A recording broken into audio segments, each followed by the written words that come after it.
Hi guys, it's Mrs. Donaldson. I first want to say how much I miss each and every one of you, and I hope that you had a very relaxing spring break with your family. And I'm looking forward to when we can actually see each other again someday soon. And for now, this is our new normal. And with that is a new normal is I'm hoping you're out of your pajamas by now. I am, and that spring break is over and we need to get back into our somewhat normal routine of learning and getting back into doing our lessons and activities.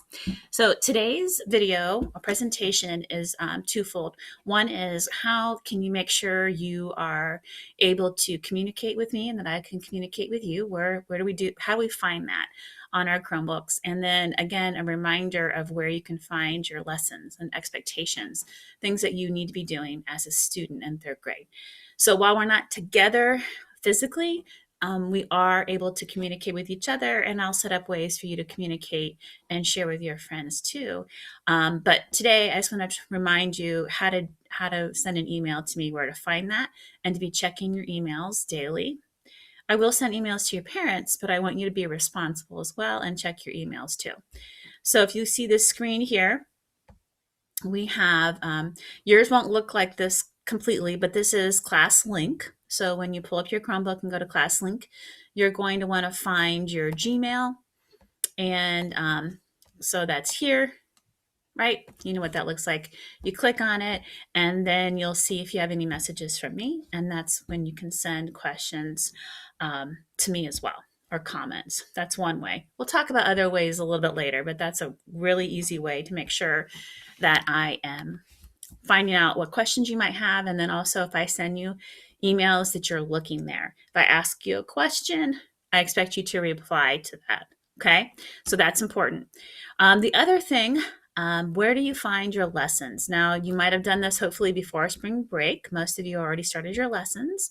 That's great, but maybe you've forgotten. So you can go to Google Classroom right here, Google Classroom, and click on Google Classroom.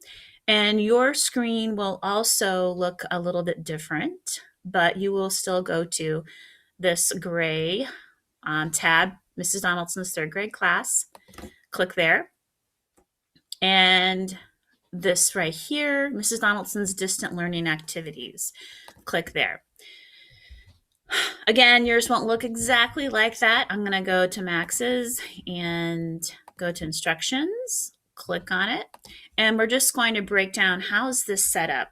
My goal is that you are going to be an independent learner in the sense of where do I start? What do I look at?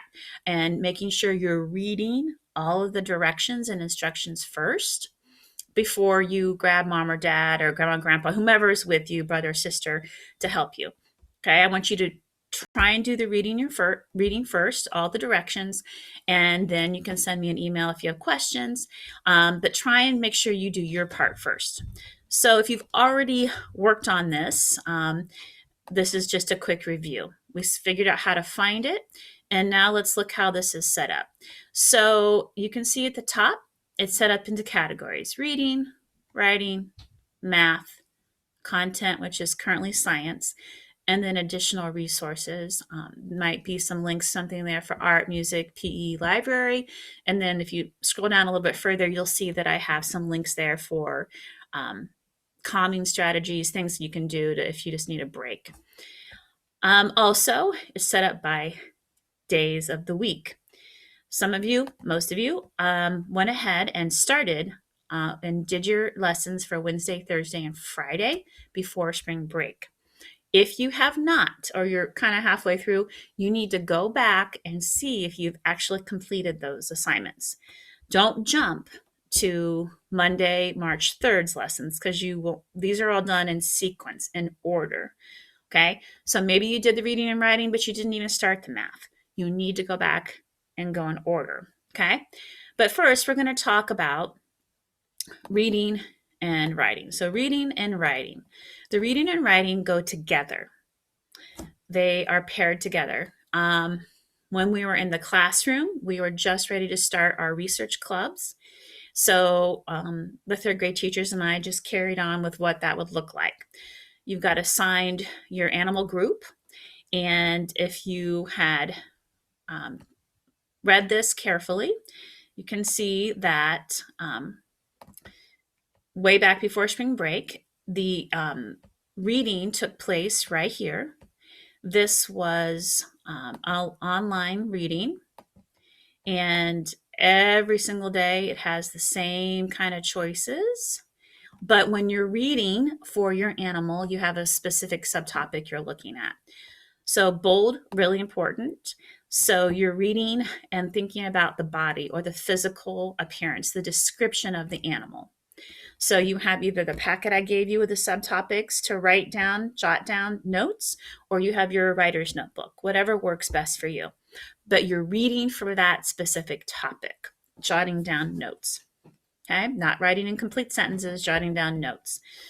At least 3 resources just for that day. Most of you did that. And then what do you do with those notes after you've read at least 3 different sources from here? Well, then it says over here, you are going to go to Google Classroom and you're going to go to the writing section. Okay, so you will go to back to Google Classroom. I'm just going to go here. And you will go to the writing section. And then this should be very familiar to all of you. This is just a review. You'll see Animal Research Club slides. Yours won't look like that. You'll have your own work there. And what you should be doing day by day is one specific subtopic. Reading about that subtopic, jotting, taking notes, and then pulling up the slide for that day. So your animal will go here, birds, sharks, primates, whatever it is. We've already typed in the subtopic. And then here, in this section here, you would be writing your paragraph about the physical appearance of your animal group, using your own words, 5 sentences, correct capitalization and spelling. You do not add the background, the theme, or add photos at this time, okay? So if we go back here and click on that, you'll be able to see it gives exact details right here of what you should have included on that slide. And then it goes on from there. So Thursday, if you followed this day by day, if not, then you need to go back and make sure you're doing this in correct order, sequence. Thursday was the diet. So then you would go back to your electronic resources and you'd use maybe the index, the table of contents, headings to talk about the animal's eating habits, prey, what is the animal's diet. Taking notes, at least 3 resources. Then you go back to the writing section of your Google Classroom, go to the slide that says eating or diet, and write your paragraph using your own words in 5 sentences. I understand that some of your animal topics are very broad, so you would want to pick what do most primates, their appearance. How would you describe what do most traits do they have? And then you can talk about some extreme differences. Same thing with diet. What generally do most birds eat? But then what is a wide range? You can also include that. Okay. And then it goes on. Friday before spring break should have been habitat, taking notes, then going to that slide. If you're behind, that's fine. Go back and follow it like that. You might have to do 2 in one day. I don't expect you to spend 6 hours on your schoolwork. I do expect you to be working though. When you and I are working together, it's going to go much quicker than in a whole classroom setting. But you do need to do your work. School is back in session. Okay. And then so if you have it all caught up and it's Monday, you should be thinking about adaptations as you're reading. What qualities, whether it's physical quality or a way the animal hunts, What adaptations does an animal have in order for it to survive? Going to your resources, looking at the nonfiction text features, and taking notes. Okay, and then going to that slide. And so on. Tuesday would be life cycle and babies. And then Wednesday is fun facts. Okay, it's all right there in detail of what you should be doing for the reading and writing together. I won't talk about Thursday and Friday. I'll do that a little bit later in a different presentation. Let's talk about math. Again, if you did not start math or you're behind, you need to go back and make sure that you have followed through with your math. If it was a paper you were supposed to tear out and do, make sure that's done, and then you have it in your green folder or your blue folder, someplace safe where when it's time to turn things in and collect them, it's all in one area. Okay, I know how papers can get misplaced easily, so keep it when you're done, put it in your folder. So this week, we're doing math. And this time you are pretending you work at a cookie company. You've just been hired and an order has been placed, a cookie order. So you're going to need paper, and it talks right here. Remember, bold's very important that you read it. You're going to draw the picture. You're going to label the fractions, maybe draw the descriptions. You'll have order 1, 2, 3, 4, and 5. And then you'll do a Prodigy lesson, about 15 to 20 minutes on fractions. Okay. And then it will go on to the same pattern. On Tuesday, you now work at a pizza company, pizza store, and you have orders that you need to complete. And then on Wednesday, Prodigy practice with fractions. And on Wednesday now you are working at a cake company. So same pattern and expectations. Okay. And then in science, again, if you have not followed the science lessons, you need to go back because they are created in a sequence. This is the last week for your science this week. Okay. Then you'll start a new lesson from a different teacher. So if you have kept up, it is sound. You'll click on that.